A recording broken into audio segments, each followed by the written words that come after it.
पूरे देश भर में फैलाने का प्रयास भी हो रहा है। बिल पर चर्चा का जवाब तो माननीय रिज्जू साहब देंगे। मैं कुछ बातें यहां रखी है, इसको मेरी समझ के हिसाब से क्लैरिफाई करने का जरूर प्रयास करूंगा। ये वक्त एक अरबी शब्द है। वक्त का इतिहास मान्यवर कुछ हदीसों से जुड़ा हुआ मिलता है,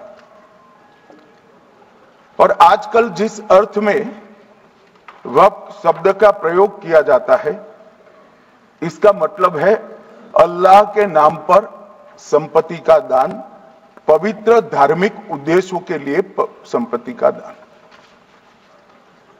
मान्यवर वक्त का समकालीन अर्थ, अभी जो अर्थ हम समझ रहे हैं, वो इस्लाम के दूसरे खलीफा श्री उमर के समय में अस्तित्व में आया।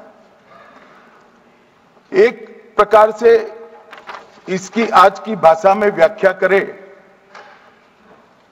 तो वक्त एक प्रकार का चैरिटेबल एंडोनमेंट है, और जहां एक व्यक्ति संपत्ति, भूमि या मूल्यवान संपत्ति धार्मिक या सामाजिक भलाई के लिए दान करता है, बिना उसको वापस लेने के उद्देश्य से, वहां वक्त की रचना करती। इसमें दान देता है, वो शब्द का बड़ा महत्व है।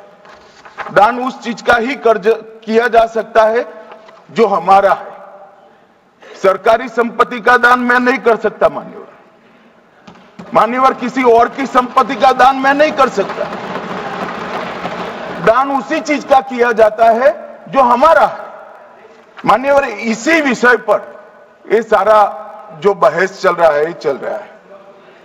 भारत का जहां तक सवाल है, दिल्ली में सल्तनत काल के प्रारंभ में मुइज़्ज़ुद्दीन घोरी के समय पर पहली बार वक्फ अस्तित्व में आया। अंग्रेजों के जमाने में 1863 के धार्मिक दान अधिनियम से चलता था। बाद में चैरिटेबल प्रॉपर्टीज एक्ट 1890 से चला। उसके बाद 1913 में मुसलमान वक्फ वैलिडेटिंग एक्ट अस्तित्व में आया। तब तक ये सारी प्रक्रियाएं चैरिटेबल एक्ट के तहत चलती थी। मान्यवर आजादी के बाद वही एक्ट को 1954 में वक्फ के केंद्रीकरण के लिए बदला गया। 95 में वक्फ न्याय अधिकरण और वक्फ बोर्डों की स्थापना की। अब ध्यान से सुनिएगा मान्यवर, वक्फ परिषद और वक्फ बोर्ड ये 1995 से आए। ये पूरा झगड़ा जो चल रहा है, आपने नॉन हिंदू को रख दिया और नॉन मुस्लिम को रख दिया, गैर मुस्लिम को रखा। वो झगड़ा वक्फ में दखल करने का है।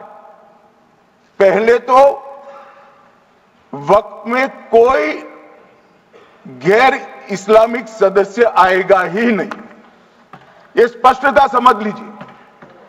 ना मुतवल्ली गैर इस्लामिक होगा, ना वाकिफ गैर इस्लामी होगा।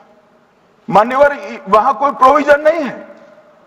जो धार्मिक संस्थाओं का संचालन करते हैं उसमें कोई गैर मुस्लिम व्यक्ति रखने का प्रावधान किया भी नहीं है, हम करना भी नहीं चाहते हैं मान्यवर। इसलिए जो बड़े बड़े भाषण करते हैं कि समानता का अधिकार चला गया, दो धर्मों के बीच में समानता नहीं रही, मुसलमानों के धार्मिक अधिकारों के बीच में दखल खड़ी हो जाएगी, कुछ नहीं होने वाला मान्यवर। इस दृष्टि से देखें तो 1995 तक वक्फ की काउंसिल और वक्फ बोर्ड था ही नहीं, वो तो 95 से आया। और मान्यवर ये जो भ्रम खड़ा किया जाता है कि ये एक मुस्लिम भाइयों के धार्मिक क्रियाकलापों के अंदर, उनके दान की हुई संपत्ति के अंदर दखल करने का है, ये बहुत बड़ी भ्रांति फैलाकर माइनॉरिटी को डराकर अपनी वोट बैंक खड़ी करने के लिए किया जा रहा है। मान्यवर, कहां पर गैर मुस्लिम सदस्य रखे जाएंगे? परिषद में और वक्फ बोर्ड में। उसका काम क्या है? उनका काम धार्मिक क्रियाकलापों को कुछ चलाने का नहीं है। वो शुद्ध रूप से वक्फ का जो कानून, दान के लिए किसी ने दी हुई संपत्ति, उसका एडमिनिस्ट्रेशन अच्छे से चल रहा है नहीं चल रहा है, कानून के हिसाब से चल रहा है नहीं चल रहा है, या तो दान जिस चीज के लिए दिया गया, इस्लाम धर्म के लिए दिया गया, गरीबों के भोजन के लिए दिया गया, गरीबों के उद्धार के लिए, वो उद्देश्य के लिए इसका उपयोग हो रहा है नहीं हो रहा है, इसका नियमन करने का काम है मान्यवर। अब मैं इसको मान्यवर बाकी सारे धर्मों के साथ कंपैरिजन करते हैं और कहते हैं दखल किया है। मैं उसको स्पष्ट करना चाहता हूं। मान्यवर, वक्फ जो है वो हमारे यहां ट्रस्ट एक्ट है, इसमें ट्रस्ट है। तो ट्रस्ट के अंदर जो ट्रस्ट को बनाते हैं वो ट्रस्टी होते हैं और एक मैनेजिंग ट्रस्टी होते हैं। वक्फ में वाकिफ होता है, वक्फ होता है और मुतवल्ली होता है। ये सारे इस्लाम के अनुयायी हैं। अरे भाई, आप कह रहे हो, हम तो कह रहे हैं क्योंकि इसका वक्फ शब्द ही इस्लाम से आया है, इसलिए हम कह रहे हैं कि वक्फ वो ही कर सकता है जो इस्लाम का अनुयायी हो। अब आप उसका विरोध कर रहे हो, तो आप तो वक्फ में भी नॉन इस्लामिक आदमी चाहते हो। मान्यवर क्या कह रहे हैं? हम इसलिए कह रहे हैं कि वक्फ वो ही कर सकता है जो प्रैक्टिसिंग इस्लाम को प्रैक्टिस करता होगा, क्योंकि मान्यवर इसकी उत्पत्ति ही इस्लाम के सिद्धांतों से हुई। अब मान्यवर, वक्फ धार्मिक हुआ, वक्फ बोर्ड नहीं हुआ, वक्फ परिषद भी नहीं हुई। अरे सुनो भाई, मान्यवर, ट्रस्ट के अंदर ट्रस्टी जो होते हैं, जो चर्च होगा तो क्रिश्चियन होंगे, पारसी भी होंगे, पारसी के लिए वो ट्रस्ट होगा, तो हिंदू होगा तो वो हिंदू के लिए। अब चैरिटी कमिश्नर हम कहेंगे कि भाई मुस्लिम क्यों आया? मुझे बताओ, चैरिटी कमिश्नर एक्ट में मुसलमान चैरिटी कमिश्नर बन सकता है या नहीं बन सकता है? उसको ट्रस्ट नहीं चलाना है, उसको चैरिटी के कानून के हिसाब से वो ट्रस्ट चले, उसकी देखरेख करनी है। ये धार्मिक नहीं है, ये धर्म का काम नहीं है मान्यवर, ये एडमिनिस्ट्रेटिव वर्क है। और इसलिए तो फिर चैरिटी कमिश्नर हिंदू होगा तो वो क्रिश्चियनों के ट्रस्ट का कैसे देखरेख करेगा? चैरिटी कमिश्नर क्रिश्चियन होगा तो जैनियों के और हिंदुओं के ट्रस्ट का कैसे देखरेख करेगा? अब बताओ कि सारे ट्रस्ट के चैरिटी कमिश्नर अलग अलग बन, देश तोड़ दोगे आप लोग, तोड़ दोगे। हमने साहब, मैं अभी भी आपके माध्यम से, इस सदन के माध्यम से देश भर के मुसलमान भाइयों बहनों को कहना चाहता हूं, आपके वक्फ में एक भी नॉन मुस्लिम नहीं आएगा। ये एक्ट में ऐसा कोई प्रावधान नहीं। मगर जो वक्फ बोर्ड है और वक्फ परिषद है, उसका काम क्या है? वक्फ की संपत्तियां मान्यवर बेच खाने वाले लोगों को पकड़कर इसके बाहर निकालने का। वक्फ के नाम पर औने पौने दाम में संपत्तियों को 100-100 साल तक किराए पे देने वाले लोगों को पकड़ना है। वक्फ का जो पैसा होता है, इनकम जो घिरती जा रही है, जिसके माध्यम से माइनॉरिटी का विकास करना है, माइनॉरिटी को आगे बढ़ाना है, इस्लाम धर्म की सारी धार्मिक संस्थाओं को पुख्ता करना है। ये पैसा जो चोरी होता है ना, उसको पकड़ने का काम वक्फ बोर्ड, वक्फ परिषद करे। और मान्यवर, वो चाहते हैं कि इनके राज में जो मिली भगत चली वो चलती रहे। ये नहीं चलेगी, ये नहीं चलेगी। और मान्यवर, मैं आज आपको बताना चाहता हूं क्या स्थिति हुई है। मान्यवर, सबने कहा, रिपीटेशन भी होगा, परंतु मैं कहना चाहता हूं माननीय कि वक्फ के 2013 में जो अमेंडमेंट्स आए, अब बिल किरण भाई का है, मगर मैं कह सकता हूं कि वक्फ का 2013 का अमेंडमेंट न किया होता तो ये बिल लाने की शायद जरूरत न पड़ती। सब कुछ अच्छा चलता था, 14 में चुनाव आने वाला था, 13 में रातों रात तुष्टीकरण करने के लिए वक्फ कानून को एक्सट्रीम बना दिया गया। और मान्यवर, इसके कारण क्या हुआ? इसके कारण दिल्ली लुटियन की 123 वीवीआईपी संपत्ति कांग्रेस सरकार ने जब चुनाव मुहाने पर थे, 25 दिन दूर था, वक्फ को देने का काम कर दिया। दिल्ली वक्फ बोर्ड ने उत्तरी रेलवे की भूमि वक्फ के नाम घोषित कर दी। हिमाचल में वक्फ की संपत्ति बताकर उस पर अवैध मस्जिद बनाने का काम किया।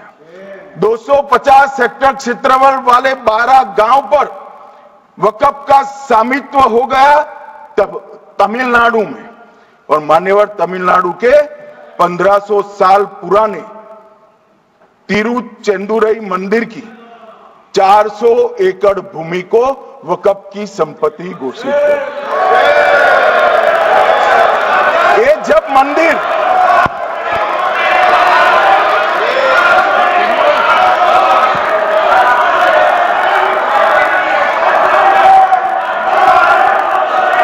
आपको मौका मिले जब अपनी बात के देना, प्लीज बैठिए। मान्यवर, कर्नाटक की आपको मौका मिले जब अपनी बात के देना, आप भी बहुत मिसलीड करते हैं। बैठिए गृह मंत्री जी। मान्यवर, कर्नाटक की मणिपट्टी समिति का रिपोर्ट मैं पढ़ रहा हूं, इसमें मेरा कुछ नहीं है, खड़े मत हो जाना। ये मणिपट्टी समिति का रिपोर्ट है। 29,000 एकड़ भूमि वक्फ की बिजनेस के उपयोग के लिए किराए पर दे दी। मान्यवर, 2001 से 12 के बीच 2 लाख करोड़ की वक्फ की संपत्ति निजी संस्थानों को हस्तांतरित कर दी 100 साल की लीज पर।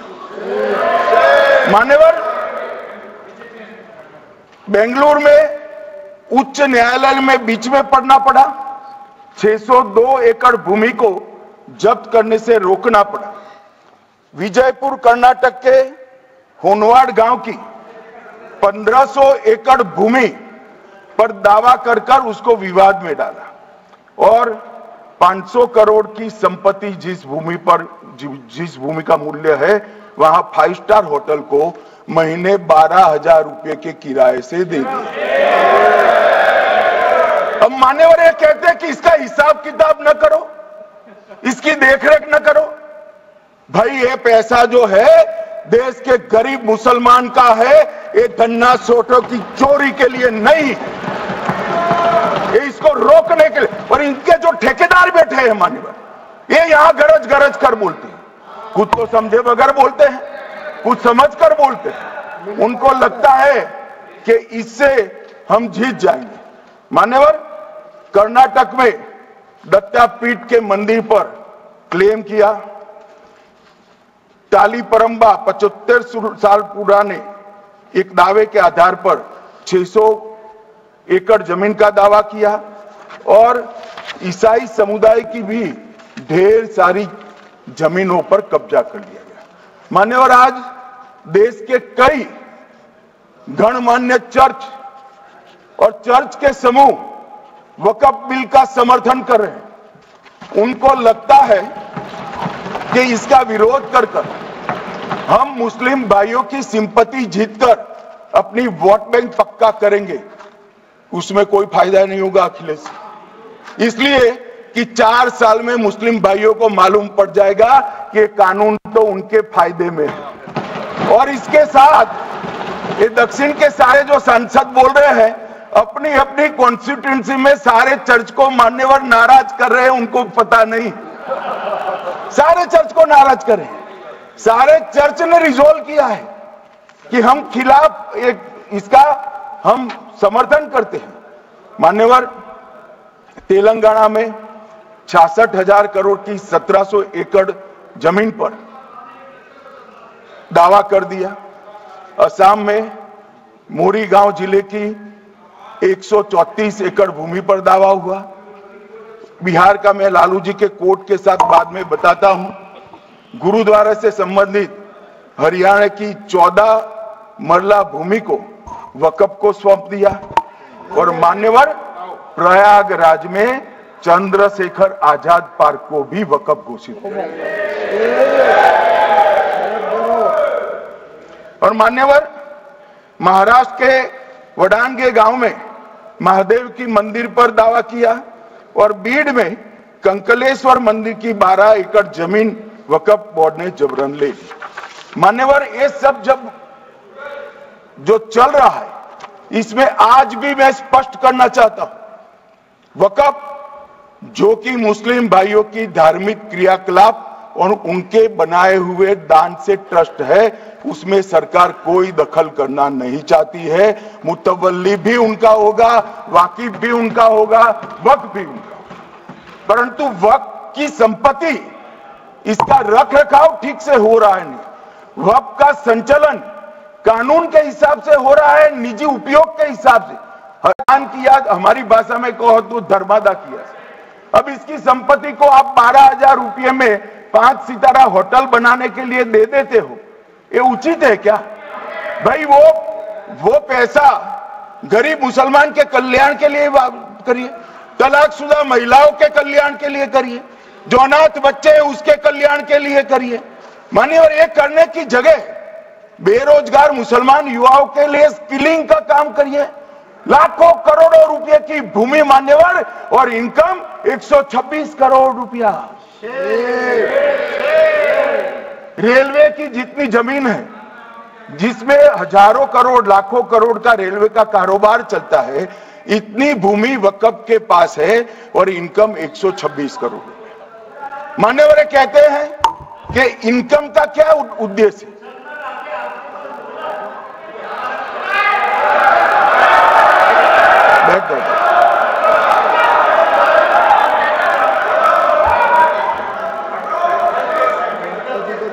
मान्यवर, मैं दादा की टेंशन समझ रहा हूं, ये बंगाल के मुसलमान भी सुन रहे हैं, तो उनको टेंशन होना स्वाभाविक है। मान्यवर, लालू प्रसाद जी, आज आरजेडी के सारे सदस्य बोले, जब 2013 का अमेंडमेंट आया, मैं लालू जी का तो पूरा पढ़ना चाहता हूं, बाकी सदस्यों का सिर्फ टोकन पढ़ूंगा। लालू जी ने क्या कहा? मैडम, सरकार जो यह संशोधन विधेयक पेश किया है, सरकार की पहल का हम स्वागत करते हैं।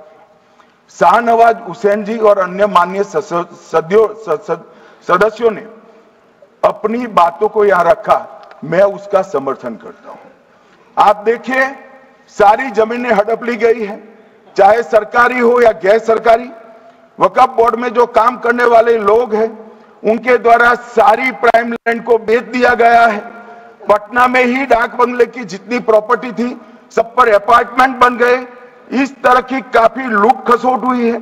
हम संशोधन विधेयक तो आपको अंत में लाए हैं, समर्थन करते हैं, लेकिन मैं चाहता हूं कि भविष्य में आप कड़ा कानून लाइए और ये जो चोरी करने वाले लोग हो, उनको जेल की सलाखों के पीछे।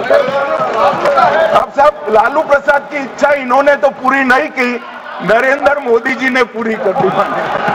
ये लालू जी ने कहा था, एक कड़ा कानून लाइए। मान्यवर शरीफुद्दीन शरीफ, उन्होंने कहा, मंत्री जी समझते हैं कि शायद इससे मुसलमानों का वोट मिल जाएगा, लिहाजा मुसलमान लोगों ने भी खुद ही तबाही मचाई है, इसलिए मैं गुजारिश करूंगा कि इसके लिए आप सख्त कानून बनाइए, उनके हाथों में हथकड़ियां पहनाइए और जो उनके कब्जे किए हैं वो जमीनों बेचकर गरीब और तलाकशुदा मुस्लिम बहनों का कल्याण करिए। इसके बाद श्री हमीदुल्लाह सैयद लक्षद्वीप से थे, उनका भी इसी टोन का भाषण है।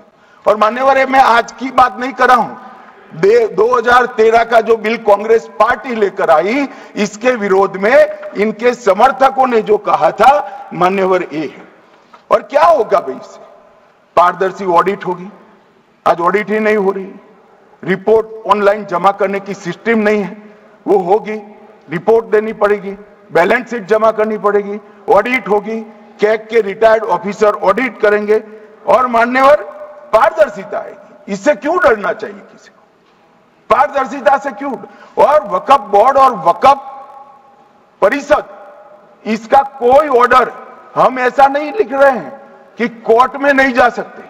आपने तो कर दिया था कि एक ऑर्डर को कोई कोर्ट में चैलेंज ही नहीं कर सकता।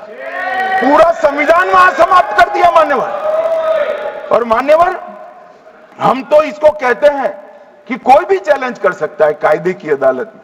इस देश में संविधान का राज है। ग्रीवेंसेस जिसका भी हो कोर्ट में जा सकता है।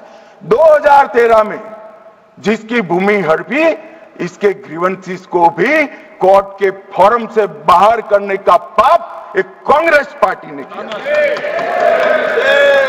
मान्यवर, एक अफवाह और फैला रहे, प्रोस्पेक्टिव इफेक्ट से आ रहा है। मैं स्पष्ट कर देना चाहता हूं, इस सदन में बोलने के वक्त जिम्मेदारी के साथ बोलना चाहिए।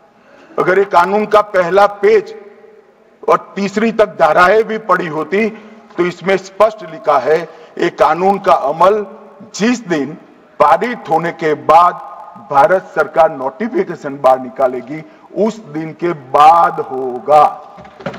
मतलब रिट्रोस्पेक्टिव इफेक्ट नहीं है, मगर मुस्लिम भाइयों को डराया जा रहा है कि रिट्रोस्पेक्टिव इफेक्ट से आएगा। मान्यवर, ये कह रहे कलेक्टर क्यों रखा है? मुझे एक बात बताओ भाई, जो बता सकते हैं।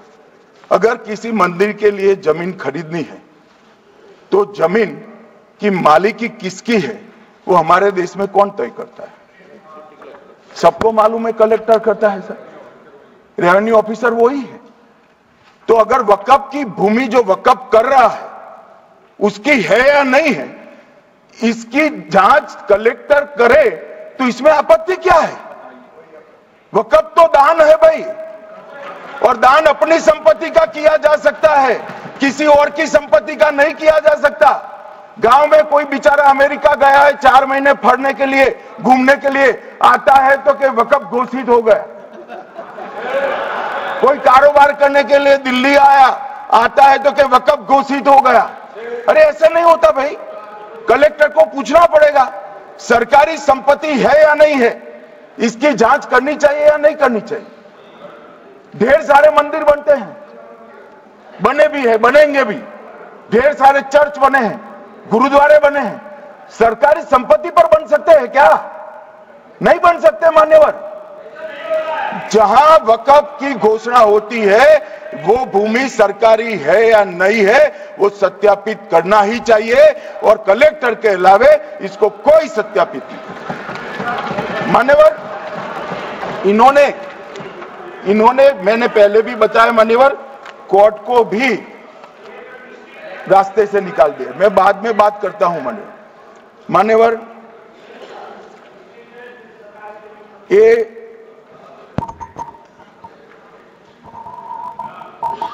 मान्यवर एक उपयोग के आधार पर वक्त की समाप्त। मान्यवर ये कह रहे हैं कि सैकड़ों सालों से वहां प्रैक्टिस है।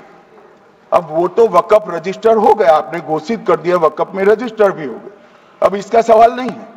मगर सैकड़ों साल की प्रैक्टिस, मुगलों के समय की प्रैक्टिस आज घोषित की जा सकती है क्या?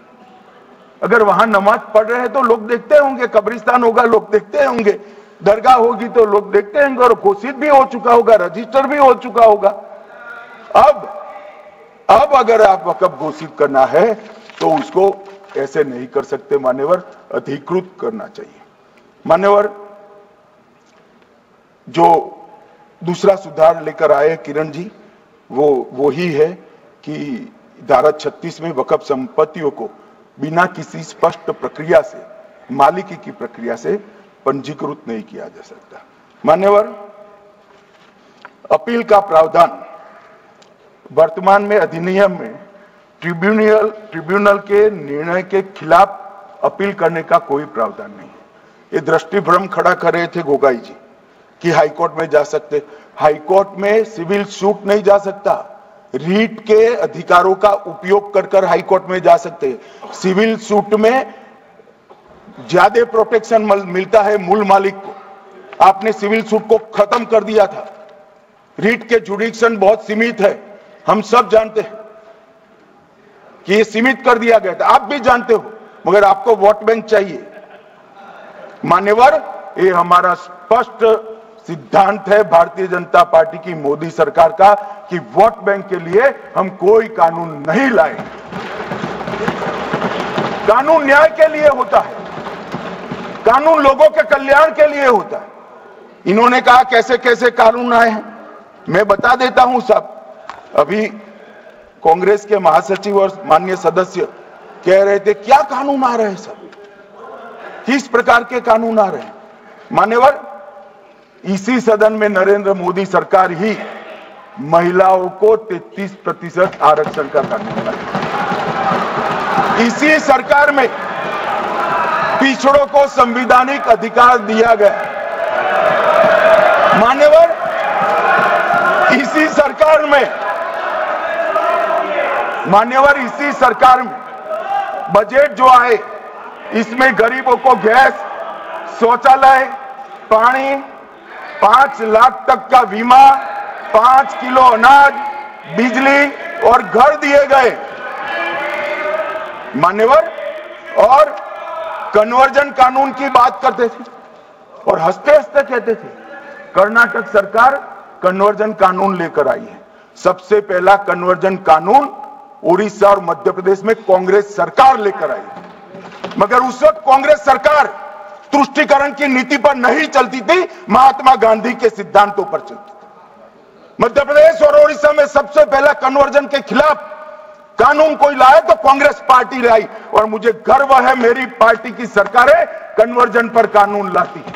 माने, और सबको अपना धर्म का अनुसरण करने का अधिकार है, कोई शौक से करे, मगर लोभ, लालच, भय, इससे धर्म परिवर्तन नहीं कराया जा सकता। किसी गरीब के पास खाना नहीं है, खाना देकर उसका धर्म बदला दोगे? कोई थोड़ा कम पढ़ा लिखा व्यक्ति है, उसका धर्म बदला दोगे? ऐसे नहीं होगा मान्यवर। और आपने भी किए हैं कानून, आप नए नए आए हो, आपको मालूम नहीं है मान्यवर, इनको मालूम नहीं, अभी अभी आए हैं 5 साल से।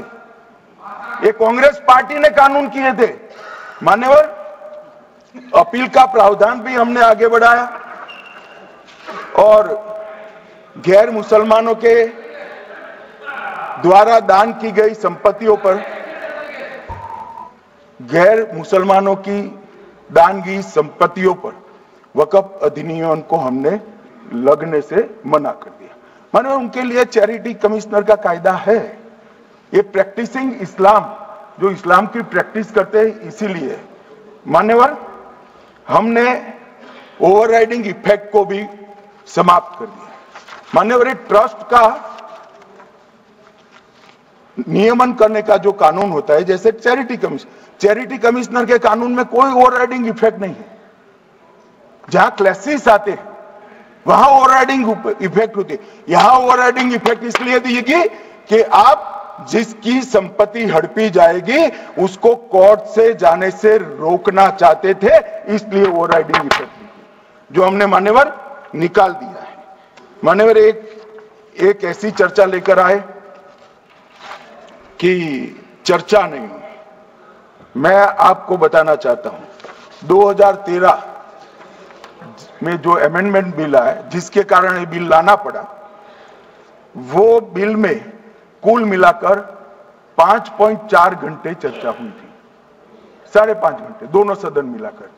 और इस बिल में दोनों सदन मिलाकर 16 घंटे चर्चा हो रही है मान्यवर, 16 घंटे। इसके अलावा हमने डिमांड किया समिति बनाओ, समिति भी बनाई, 38 मीटिंगें हुई, 113 घंटे चर्चा हुई, 284 हितधारक बनाए गए।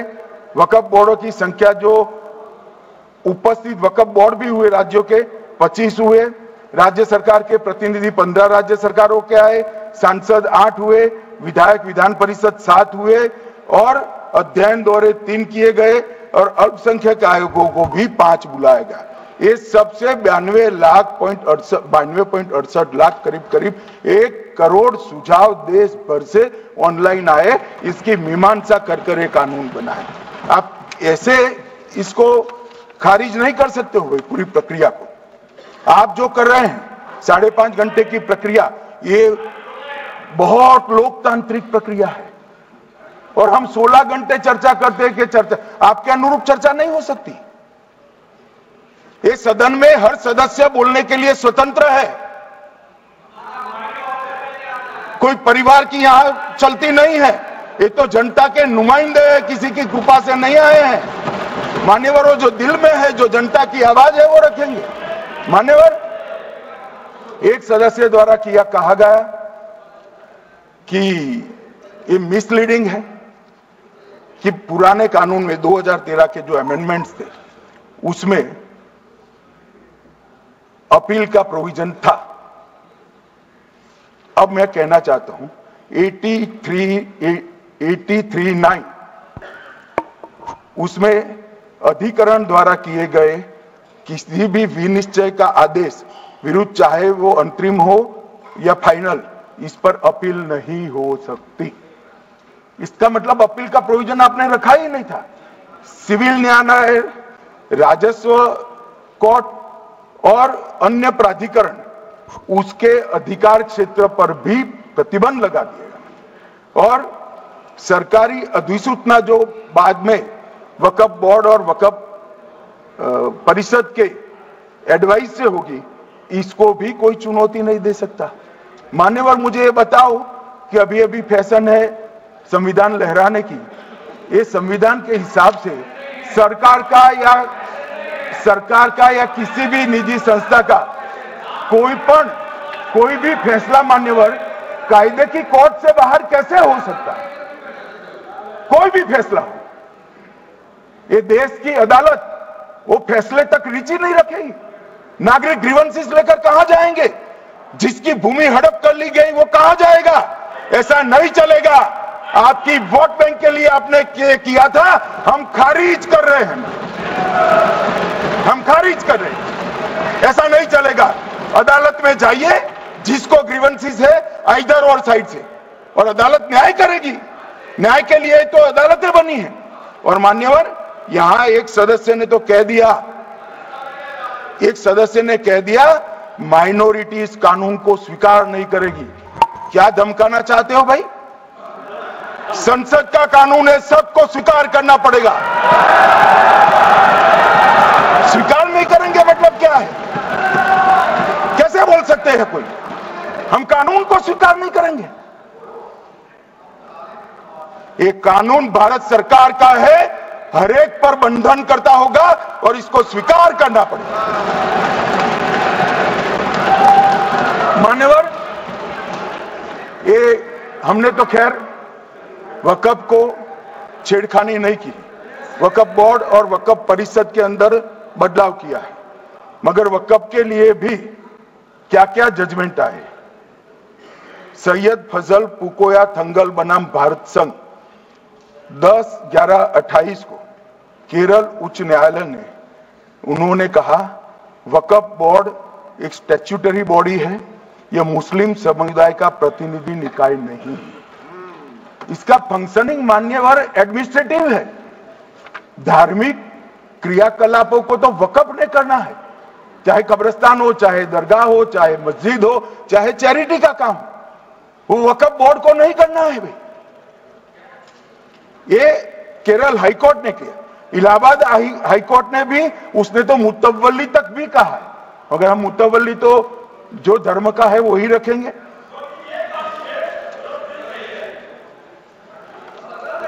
मान्यवर, इन्होंने कहा एक मुतवल्ली के कर्तव्य विशुद्ध रूप से धर्म निरपेक्ष कैरेक्टर है, मगर हम मुतवल्ली को छू नहीं रहे।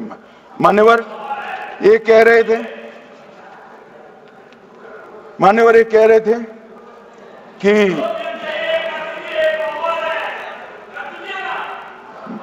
मान्यवर ये कह रहे थे कि कोई गड़बड़ियां नहीं हुई।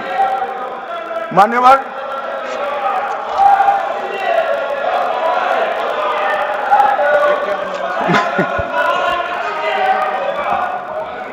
मान्यवर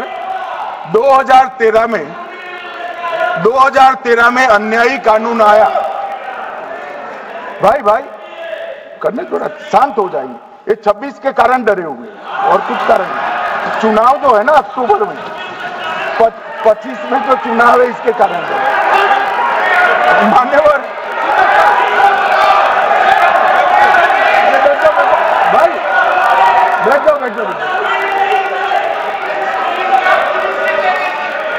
मान्यवर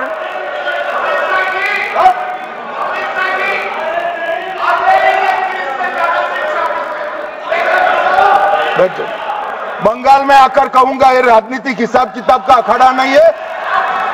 छाती पर ठोक कर कहूंगा ज्यादा सिखाएंगे।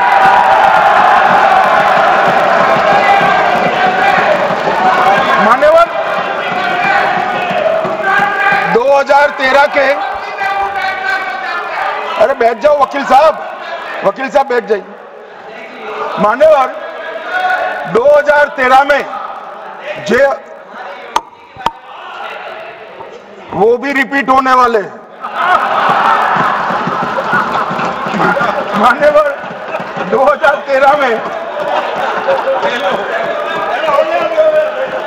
बैठ जाओ। मान्यवर 1913 से लेकर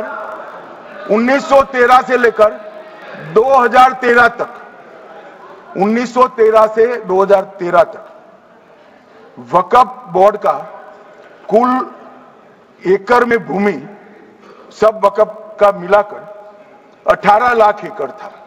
मेरी विनंती है सभी सदस्य इसको ध्यान से सुनिए। 1913 से 2013 तक 18 लाख एकड़ और 13 से 25 तक एक कानून बनने का परिणाम क्या आया और नई 21 लाख एकड़ भूमि बढ़ गई। अब मान्यवर 39 लाख एकड़ जो भूमि है उसमें 21 लाख एकड़ 13 के बाद है। अब ये कह रहे हैं कि इसका दुरुपयोग नहीं हो रहा है मान्यवर। और लीज पर दी गई संपत्तियां 20,000 थी और 25 में रिकॉर्ड के हिसाब से हो सकता है गलत भी हो सकता है, रिकॉर्ड्स के हिसाब से शून्य हो गई। तो मान्यवर संपत्तियां कहां गई? मान्यवर बेच दी गई।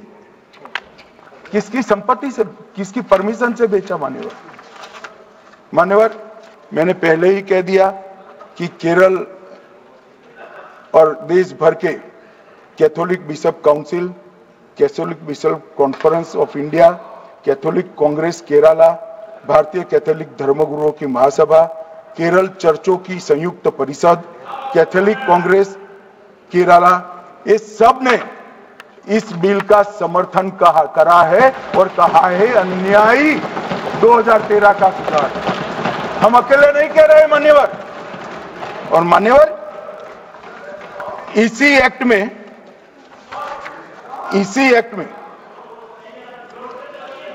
हमने एक बात कही कि जो योगदान था वक्फ बोर्ड का वो 7% से घटाकर 5% कर दिया।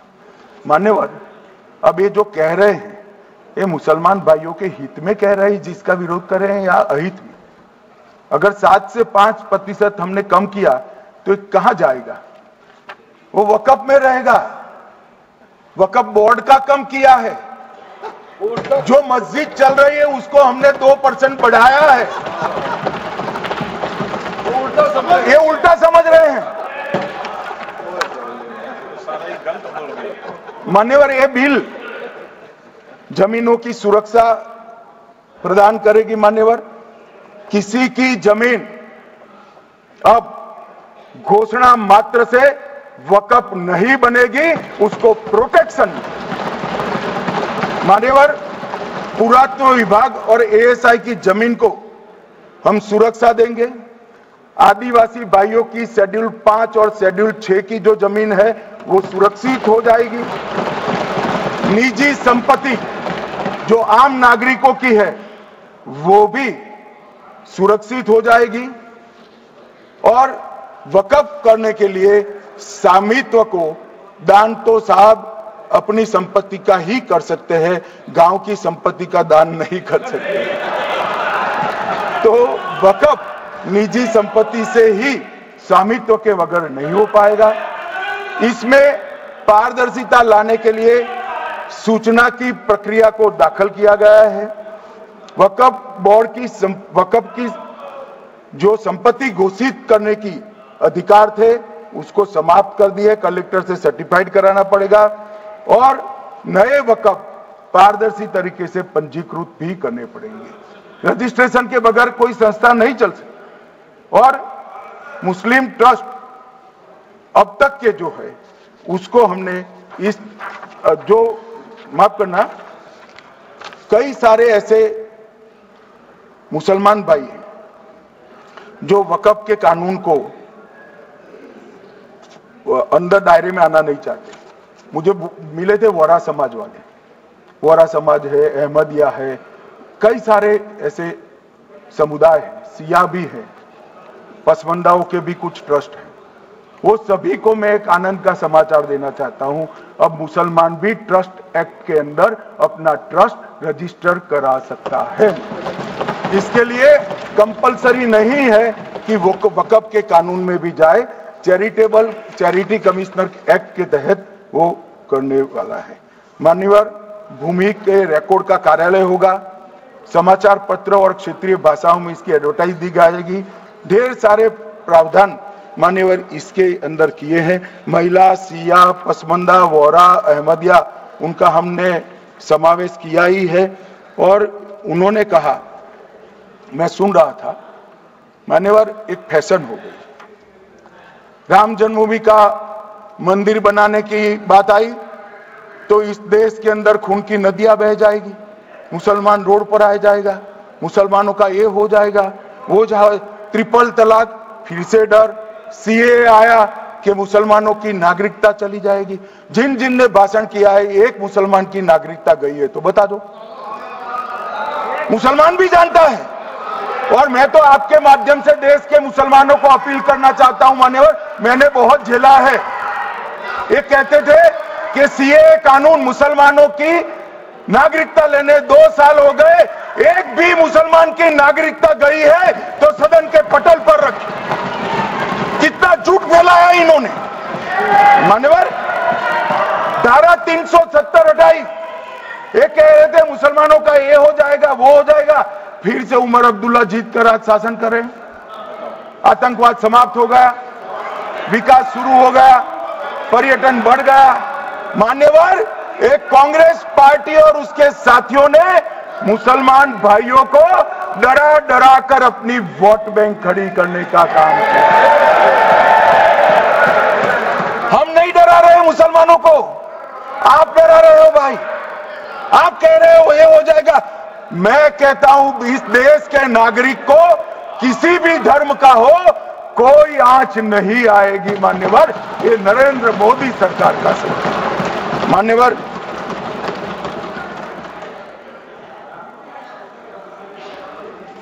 इनको मान्यवर ना पिछड़ों की चिंता है ना मुसलमानों की। ये सालों से जातिवाद और तुष्टीकरण इसके आधार पर काम करते हुए आए हैं और जातिवाद और तुष्टीकरण की राजनीति कर कर अपने परिवार की पॉलिटिक्स को आगे बढ़ाए हैं। मगर 2014 से मान्यवर जातिवाद, तुष्टीकरण और परिवारवाद को एक साथ नरेंद्र मोदी ने समाप्त कर कर विकास की राजनीति इस देश में प्रस्तावित। पॉलिटिक्स ऑफ परफॉर्मेंस, परफॉर्म करिए और चुनकर आइए। 3 टर्म मोदी जी को चुना है और 3 टर्म भारतीय जनता पार्टी की सरकार रहने वाली है। मेरी बात ठीक कर। मान्यवर, अंत में मैं किरण जी को बहुत बहुत बधाई देना चाहता हूं कि बहुत अभ्यास कर सारे दूषणों को निकालकर वक्फ कानून को शुद्ध, पारदर्शी और उद्देश्यों को समर्पित बनाने का काम रिज्जू साहब लेकर आए हैं। मैं इसका समर्थन करता हूं। ईटी मोहम्मद